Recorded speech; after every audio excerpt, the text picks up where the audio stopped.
Donc le rosé de la Reine, c'est une eau qui vient du Tarn, dans une forêt à 1000 mètres d'altitude. Et c'est une eau qui a la particularité d'être la moins minéralisée de toutes les eaux qu'il peut y avoir en France. Et une des plus pures d'Europe donc. Donc le fait qu'elle ait peu de minéraux, c'est du coup une eau qui est circulante. Ça veut dire qu'elle va préserver le corps au niveau de son fonctionnement. Elle va notamment préserver les reins. Toute l'eau qu'on boit évidemment passe par les reins, c'est comme un filtre. Et du coup, le fait d'avoir peu de minéraux, c'est peu de calcaire, peu de sel, peu de nitrate, peu de sulfate. C'est ça qui en a le moins et qui du coup va éviter de faire des calculs rénaux, de faire des calculs urinaires, qui va éviter la rétention de l'eau aussi. Et c'est une eau qui est conseillée du coup dans toute situation et en grande quantité.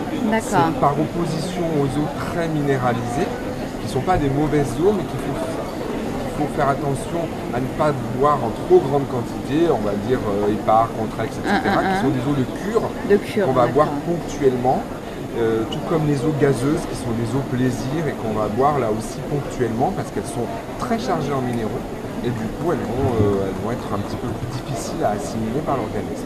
D'accord, donc vous la recommandez dans le cadre d'un régime? Oui, tout à fait. En matière de diététique aujourd'hui, c'est une eau qui est recommandée. On travaille par exemple avec Natura House, avec ce genre d'enseigne, parce que c'est aujourd'hui pour les régimes, pour l'alimentation au quotidien, pour la composition des soupes, pour la composition des thés, des infusions.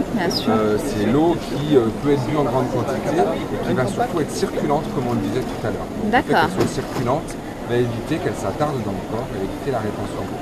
C'est le principal intérêt en matière de diététique. Ok, donc et cette eau, on la trouve où alors? Alors c'est une eau rosée de la Reine qui se trouve dans les magasins bio. Hors Biocoop, mais dans tous les magasins bio sont susceptibles de la proposer.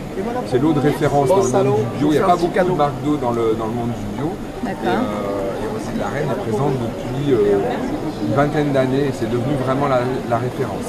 Il y a une autre eau qui est très proche en composition et qu'on trouve en grande surface, c'est l'eau de Montroucoux.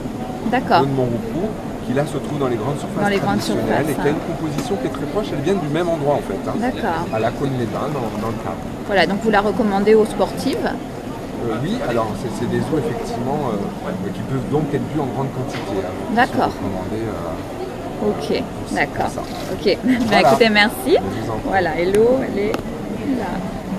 La Reine, voilà. Voilà.